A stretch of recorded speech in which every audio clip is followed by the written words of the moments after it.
have begun a large-scale ground operation against Iraqi forces inside Kuwait. This phase of the combined air, land, and sea campaign has been carefully planned to force Iraq out of Kuwait with a minimum number of casualties to Allied forces. Indeed, analysis and computer modeling indicate that chemical agents released by aerial bombing did not reach U.S. troops in Saudi Arabia. However, we have identified potential fallout concerns in southern Iraq, particularly at the rear area chemical weapons storage bunker and pit area at the location known as Al-Tamashiyah. Our operations are designed to best protect the lives of all the coalition forces by targeting Saddam's vast military arsenal. Initial reports from General Schwarzkopf are that our operations are proceeding according to plan. We use protective overgarments, boots, masks. I don't think you have seen a single battle scene from Desert Storm War where our troops were not in mock gear.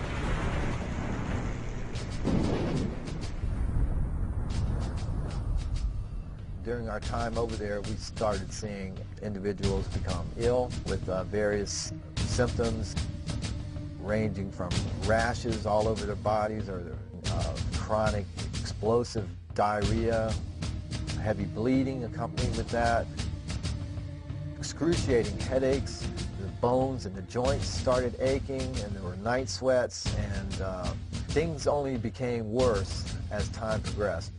There's enough paperwork right now to prove there is a Gulf War illness, and there's certain medicines that control it, and that's all they're doing right now is controlling it for a few. Iraq did use chemical and biological munitions.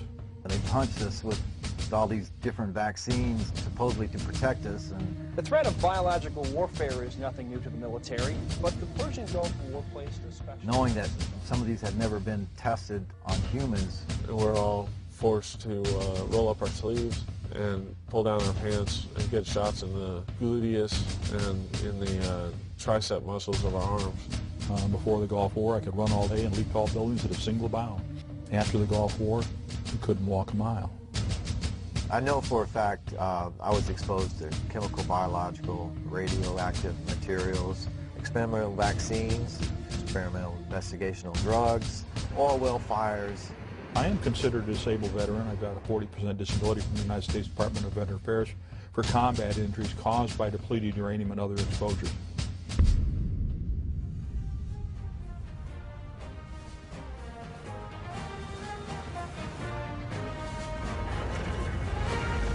It is more than a trial by fire. It is a rite of passage, a challenge to join the elite. And if you succeed, if you can master your fear, outsmart your enemy, and never yield even to yourself, you will be changed forever.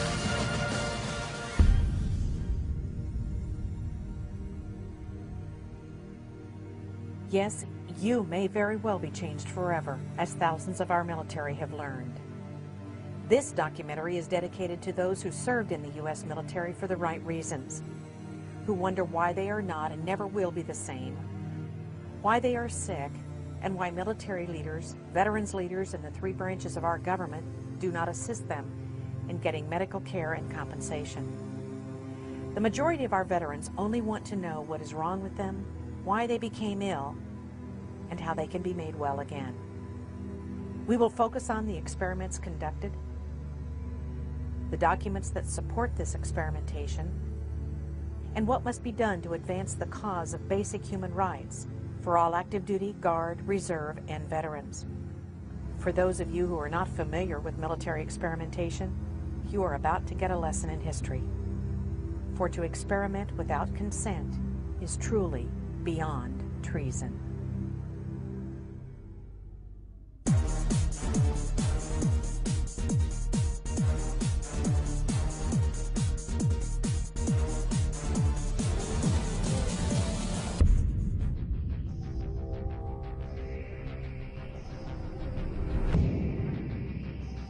Bomb away.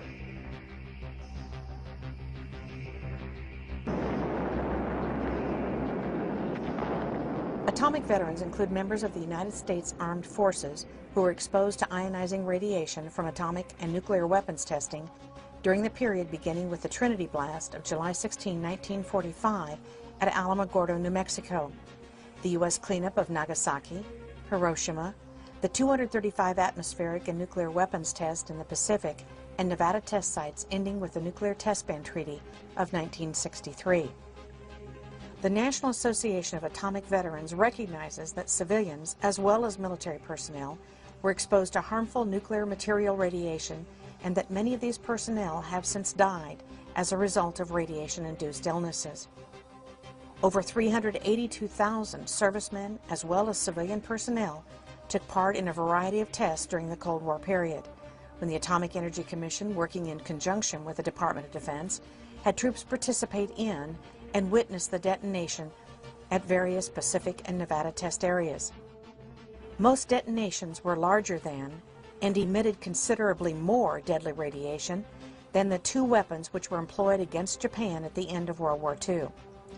During the test, various government agencies and departments were interested in learning about the various effects of atomic and nuclear weapons, as well as how these weapons affected the immediate performance of military personnel and equipment. Troops, ships, and various types of equipment were placed from several hundred yards to several miles from the center of each detonation. On many occasions, military personnel performed maneuvers in and around ground zeros without any protective clothing or respiratory devices. Since the end of these tests in 1963, there has been no government-sponsored medical surveillance of test participants, nor any effort to locate these individuals to warn them of potential health threats.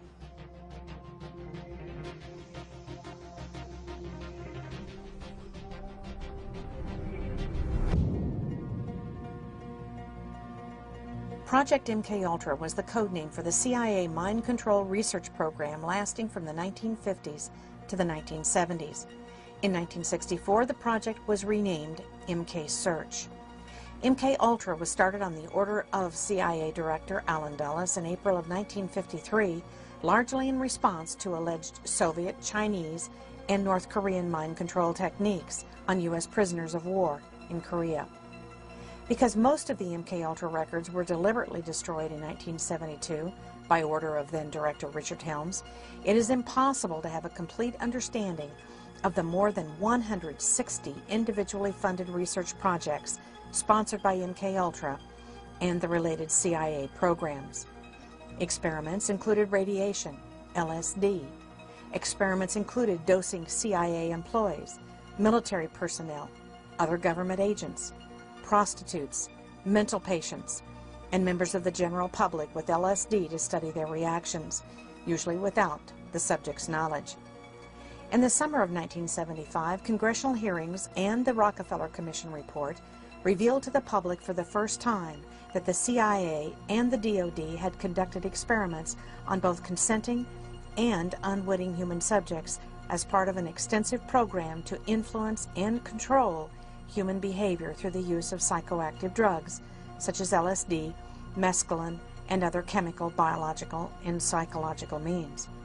The report states that no official records were kept regarding the deaths or illnesses of experimentees.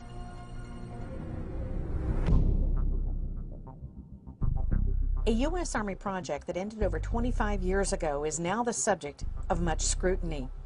Project Whitecoat was the Army's code name for a series of germ warfare studies conducted on about 2,300 Seventh-day Adventist servicemen from 1954 to 1973.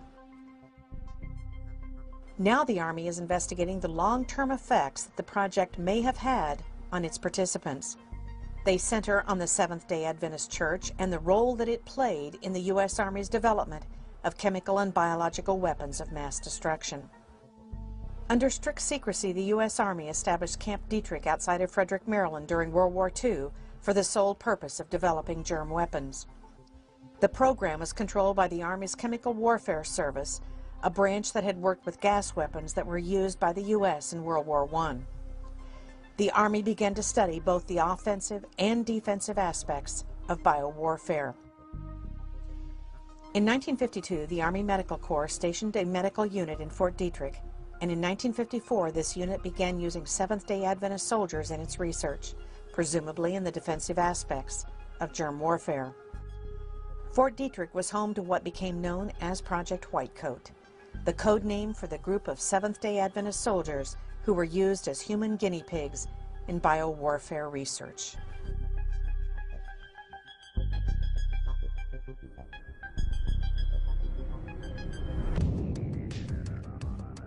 Agent Orange was the code name for an herbicide developed for the military primarily for use in tropical climates. The purpose of the product was to deny an enemy cover and concealment in dense terrain by defoliating trees and shrubbery where the enemy could hide. The product Agent Orange was a code name for the orange band that was used to mark the drums in which it was stored. The product was tested in Vietnam in the early 1960s and used at the height of the war in 1967 and 1968. Agent Orange was a 50-50 mix of two chemicals known conventionally as 2,4-D and 2,4,5-T. The combined product was mixed with kerosene or diesel fuel and dispersed by aircraft, vehicle, and hand spraying. An estimated 19 million gallons of Agent Orange was used in South Vietnam during the war, potentially affecting 2.5 million Vietnam veterans. On May 5, 1990, Admiral E.R. Zumwalt, Jr., in a classified report, submitted the following: Report to the Secretary of the Department of Veterans Affairs on the association between adverse health effects and exposure to Agent Orange. In that report, he concluded that it was at least as likely as not that the exposure to Agent Orange caused numerous life-threatening, debilitating, and deforming diseases.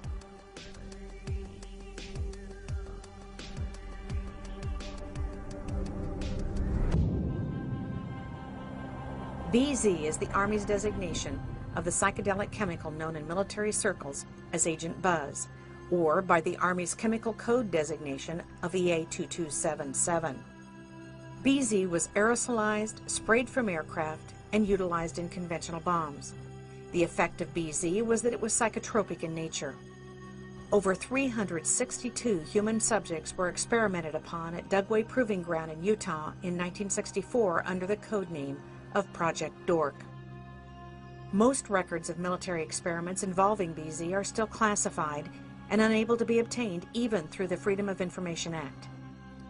BZ was an incapacitating agent with paranormal hallucinations that lasted for not just days, but for weeks and months. You may have seen the movie Jacob's Ladder, which depicts effects from the mist sprayed over our military by our Department of Defense.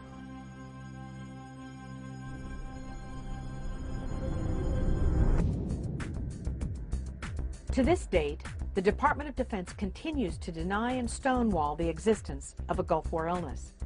The Gulf War illness is a cumulative effect of exposure to depleted uranium, chemicals, biologicals, vaccines, petrochemical agents, and parasite diseases such as leishmaniasis. Few people are aware that the Gulf War was yet another example of the Department of Defense's intentional exposure of its own troops to its own deadly weapons. From 1984 through 1989, the U.S. government, with full knowledge of the CDC and the Department of Commerce, sold and transferred to Iraq $4 billion worth of deadly chemical agents, deadly biological agents such as anthrax, Clostridium botulinum, and West Nile fever virus. As a result of the first Gulf War, hundreds of thousands of our military are now sick, and many have died. The official figure of those who served in Operation Desert Shield and Storm is 697,000. The Department of Defense has now declared nearly 250,000 of those troops as permanently disabled. The official position of the Department of Defense is that there are no classified or unclassified documents that exist to prove that chemicals and biologicals were used in the first Gulf War. But in only a 100-hour war, when less than 150 troops died, how do we explain the morbidity and mortality rate of nearly 450,000 of our servicemen and women?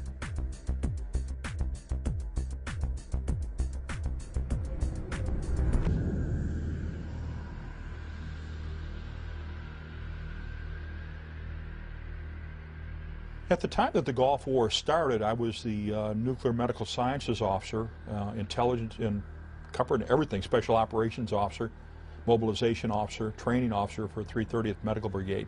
That's the largest medical brigade in the U.S. Army. It's an Army Reserve Medical Command under a one-star general. Dr. Doug Rocky is a U.S. Army health physicist and nuclear medical sciences officer. Dr. Rocky has expertise in nuclear, biological, and chemical warfare operations, microwave radiation, emergency response, decontamination, and battlefield cleanup. We were the super garbage men. We had to clean up the messes. We had to identify the messes. We had to collect all the garbage. We had to provide the on-site medical care. It's a lot. All the Iraqi equipment, a lot of U.S. equipment, contains radiological components. When that equipment was blowing up, the radiological materials were released into the environment, exposing and contaminating. And then to top it all off, we used uranium munitions, known as depleted uranium.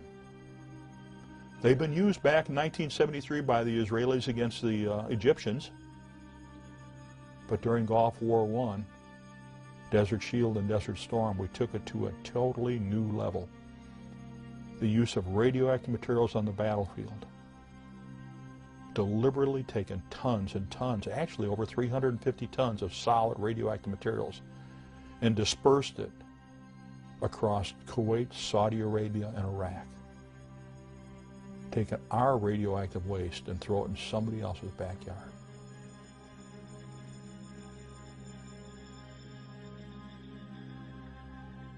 I am considered a disabled veteran. I've got a 40% disability from the United States Department of Veteran Affairs for combat injuries caused by depleted uranium and other exposures. Lieutenant Colonel John Marks is an A-10 pilot attached to the 303rd Fighter Squadron stationed at Whiteman Air Force Base, Missouri. The reason it used depleted uranium is it's a very dense, heavy metal, and it's able to penetrate the most armor of any type of material used. It is a very minor amount of radioactivity, but it's not anything that, as long as it's in its bullet form, it can be stored, and it's not any type of hazardous material. Once it hits a vehicle and vaporizes, then it becomes more of a hazardous material that you have to have special handling of that type of thing. But in its normal bullet form, it's not hazardous because of the depleted uranium. It is highly effective against armor. We got direct memorandums from the Department of the Army and other Department of Defense officials specifically telling us that not only were uranium munitions a health threat, they were a serious health threat, the contamination. We got direct warnings, famed Los Alamos memorandum, that to make sure and write a report that uranium munitions can always be used because there's direct concern about the health and environmental effects. We had the warnings. We also had the responsibility to put together all the decontamination guidelines and also what's called the Combat Lifesaver Program. So myself and my team wrote that, which has now been adopted by the Army and is used every day by the Army. Battlefields and fighting are by nature hazardous to your health. Some hazards are easy to identify and well understood. Soldiers recognize the serious hazards presented by incoming artillery shells and bullets and take appropriate actions. However, some lesser hazards from new technological applications are not so well known and recognized. One of these newer applications is the use of depleted uranium in munitions and equipment armor. Depleted uranium is obtained from uranium ore, which is found throughout the world. In the United States, this ore is mined in New Mexico, Colorado, Wyoming, Utah, and Arizona. Uranium ore contains 3 isotopes. By weight, 99.28%, which is uranium-238, 0.71%, which is uranium-235, and 0.0058%, which is uranium-234. Of these 3 isotopes, uranium-235 and uranium-234 are used for nuclear fuel and weapons. Uranium-238 becomes depleted uranium. This is an aluminum model of 1 DU tank round. This round would be fired by an Abrams tank. If it was actually uranium rather than aluminum, it would be over 10 pounds of solid uranium. what happens, it moves extremely high velocity. The minute it leaves the bore of the gun, it catches fire. So this rod is a burning rod of uranium. It impacts tremendous forces, unbelievable forces, over this very small diameter. And it's like a blowtorch with tremendous forces that punches right through. Now, as this breaks through and goes into anything, it can be steel, concrete, sandbag bunkers, wood, or anything. Uranium itself is soft. So you have parts of the fragments of uranium breaks off as it enters and goes through. The uranium rod emits alpha, beta, and gamma radiation and X-ray radiation. The alpha particle is a 4.15 MeV particle. That's 4.15 million electron volts. Now, the intercellular voltage, the voltage that your cell operates biologically, is 10 electron volts. So when that cell is bombarded by an alpha particle at 4.5 million electron volts, it doesn't have a good day. We have all kinds of other problems. We have the beta particle and the gamma rays, the X-rays. Now, we've actually measured the ionizing radiation emissions from a DU rod within, say, 4 to 6 inches at over 300 millirems per hour. Now, that radiation is continuous. So you get a fragment of DU into your body that's emitting at over 300 millirems per hour. Or if you're holding the rod in your hand, it's over 300 millirems per hour. And if you got the fragment, then you got the alpha particle in there, which is an extremely hot particle, 4.15 MeV. And we're looking at what we measured over 10,000 counts per minute, 10,000 disintegrations per minute, 10,000 alpha particles per minute. In fact, in May of 2002, the U.S. Department of Veteran Affairs reported that over 160,000 troops that participated in Gulf War I, the period August of 1990 through the fall of 1991, basically October and November 1991, have been classified as disabled from anywhere from 10 to 100%. Now, my own disability didn't come about until after May of 2002. The count right now is somewhere close to 200,000. When we look at all the troops that have gone into the Persian Gulf region between August of 1990 and May of 2002, when the last formal report was written, the U.S. Department of Veteran Affairs formally acknowledges over 221,000 individuals are labeled as permanently disabled, and over 10,000 are deceased that had service connection disabilities. There's a big difference. There's a 60,000 increase in individuals that are disabled amongst those that served after the fall of 1991. That disability is only due to residual exposures and immunizations that were continued to be given, because there was no active combat. There was no active maneuvering. So what's happened? Well, what happened prior to Gulf War I is pre-deployment health physical assessments were not given.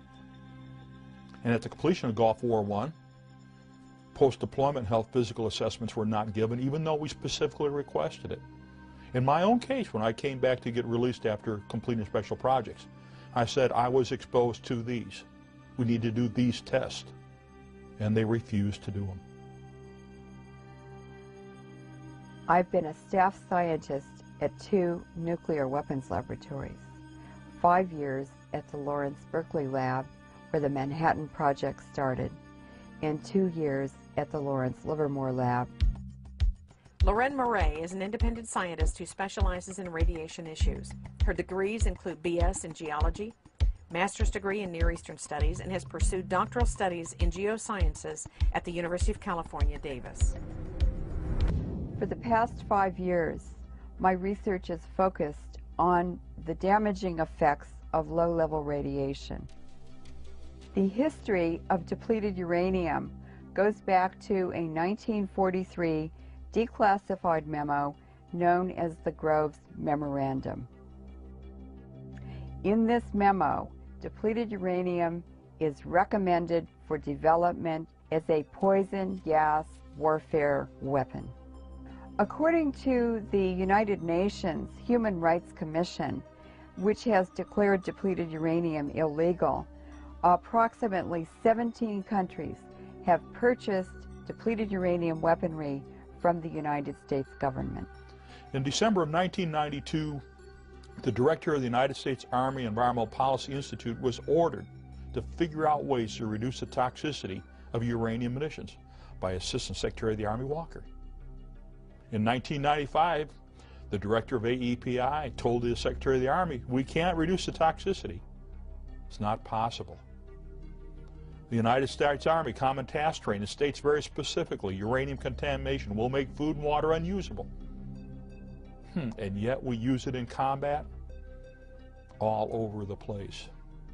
That's why the United Nations Subcommission on Human Rights had ruled that uranium munitions were an illegal weapon, because they're indiscriminate. They can't be cleaned up, and they last for eternity. The amount of depleted uranium used in the first Gulf War in 1991 is approximately 340 tons, and this was admitted by the U.S. government. In Yugoslavia, Lord Robertson, who was the head of NATO in 1998, admitted in the public media that the United States had used depleted uranium warheads in every missile used in that invasion. It's estimated that at least 1,000 tons of depleted uranium was used in Afghanistan in 2001, and approximately 2,400 tons were used in Iraq in 2003. The United Nations Subcommission on Human Rights, because of the fact that uranium contamination makes food and water unusable, has a permanent effect and can't be cleaned up, and affects not only combatants but non-combatants. It's been ruled an illegal weapon. It was years ago. That's common sense. We all know that the United States falsely accused Iraq of possessing weapons of mass destruction in 2003. In fact, the United States invaded Iraq and used weapons of mass destruction against the Iraqis. Depleted uranium has a half-life of 4.5 billion years. If we had a pound of depleted uranium now, in 4.5 billion years, there would only be half a pound left. This means that the Middle East and Central Asia and Yugoslavia are contaminated forever.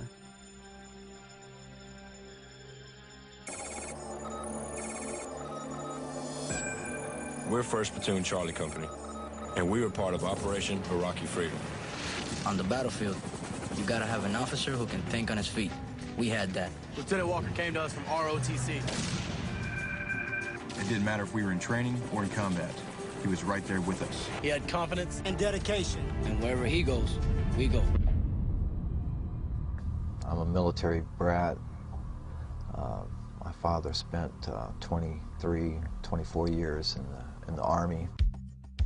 Staff Sergeant Bob Jones is a veteran of Desert Storm, a former Army Ranger now retired and disabled due to Gulf War illness. Not only is Bob ill, but his entire immediate family is affected as they all suffer from mycoplasma fermentans incognitus. During the air campaign, we targeted their chemical, biological, and nuclear facilities. And so we were exposed to chemicals, biologicals, nuclear radiation in the form of depleted uranium, and also direct enriched uranium, or EU, from those nuclear facilities that were bombed and targeted. And many of the coalition, especially guys on the front line, such as my unit and others like us, were in the area of exposure from the fallouts of the coalition bombings. And although this information became widely known as early as 1994 through testimony and release of GAO reports that showed that the meteorological data supported the fact that the downwind plume or fallout from the bombings drifted over a large number of the troops that were forward positioned. The U.S. military personnel during Gulf War I, just like during the Balkans and in Gulf War II now, were not adequately protected from all of the exposures they had. We know from first-hand experience that the M40 series mask, as confirmed by the United States General Accounting Office, is defective. We know that it leaks when you move your head. We know that none of those, either the M17 series or the M40 series, provides protection against toxic industrial chemicals. No. Were they adequately protected? Absolutely not. Was my team adequately protected? Absolutely not. We wore the respirators, and we got sick. Now, what happened? What we confirmed and what we saw during Gulf War I and when I did the research as director of the Depleted Uranium Project, that DU round comes down and it breaks up. We have the spalling, then we have the fire. And we create uranium oxides of different types. Some in the ball game the size of cigarette ash and marbles on down to 0.1 micron. This has always been known. When I talked to senior Manhattan Project scientists that were expert particle physicists, they said, hey, we knew uranium when it breaks up like this was going to be down in the 0.1, 0.2 micron range. No doubt about it. The gas mask, the respiratory protection issued to the troops, there's no way it can protect against inhalation. Well, that's what happened to myself and my team. We wore the respiratory protection during Gulf War I, inhaled it, and got sick. We wore the respiratory protection when we were doing the Depleted Uranium Project research in Nevada test site. U.S. Department of Energy approved respirators. And we could smell and taste the uranium through the filters.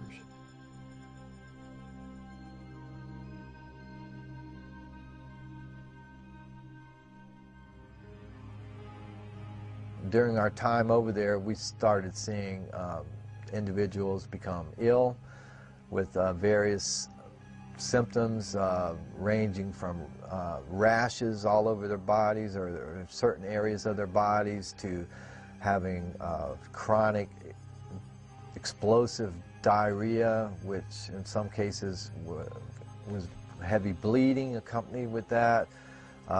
We had and I can speak for myself on this as well, excruciating headaches, the bones and the joints started aching, and there were night sweats, and you know, things only became worse as time progressed. And my unit in particular was deactivated after our return back to Germany in May of 1991. Some of the other individuals started showing up with other diseases, which included several types of cancers, and the neurological problems that many of us suffer from, and degenerative joint bone disease, spine disease, and other manifestations of illnesses that were at that time still unexplained, that caused them to no longer be able to perform their duties as a soldier as they had for so many years. And some of us that conceived children after the war, and I know of at least 2 individuals where their children were born perfectly healthy according to the hospital, and within 6 months after their return, their hearts literally exploded in their chests. Individuals are depleted uranium casualties, whether they're civilians or combatants. Doesn't matter where they were, whether they were exposed during manufacturing processes, testing processes, or combat use. One of the things that we're starting to see, we saw the respiratory problems right off the bat. That was predicted by the Groves Memorandum, totally confirmed by my own physicians and totally documented by VA medical records. Then we saw the rashes. Well, what we're having is we have the particulate irritation damage. We have the chemical toxicity damage. And then we have the radiological damage, which is the result of the cancers and the tumors. All of the birth defects, they absolutely confirm chromosomal aberrations from the ionizing radiation damage to the cells and the tissues. Neurological problems, rashes, cataracts, kidney problems. Your life is messed up. As said in the Groves Memorandum, it's going to cause all these health problems, and there is no medical care and treatment.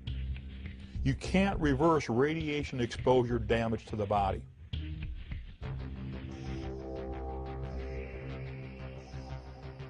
This represents a depleted uranium particle.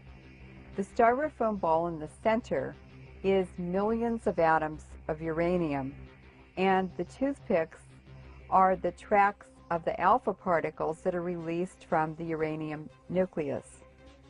When these pass through the cell, they release tremendous amounts of energy, which cause the cell processes, enzymes, and hormones to malfunction. When there are billions of these distributed throughout a body, they cause diseases in many ways, and that's why Gulf War syndrome is a complex system of diseases caused by malfunctioning of all of the parts and the processes in a cell that make life possible. Some of the soldiers were losing their mind. Dennis Kine served in the U.S. Army until 2003 with the rank of Specialist D4. A graduate of the Nuclear, Biological, and Chemical School, today he serves as a veterans advocate. Kine also graduated magna cum laude from San Jose State University. We bombed on January 17th. We started bombing. We bombed for 45 days. And after 45 days, February 28th, we started a ground invasion, which is said to be the most victorious military operation ever in the history of mankind. Well, it wasn't victorious. We got sick immediately. On March 1st, Lieutenant Colonel Ziem issued a memorandum that stated specifically, we better have somebody advocate for the use of this weaponry, otherwise the environmentalists might get upset. On March 3rd, they called a ceasefire. So from the date Lieutenant Colonel Ziem's memorandum was issued, 2 days later they called a ceasefire on March 3rd, 1991, and on March 8th another memorandum was issued saying all soldiers in this area should be protected by wearing their safety clothing. So in 1 week's time, they had 2 memorandums and a ceasefire that pretty much indicated why all the soldiers were sick. If the American people could only wake up and see what is happening, you know, this is a tragedy. You know, we're not the first victims of war.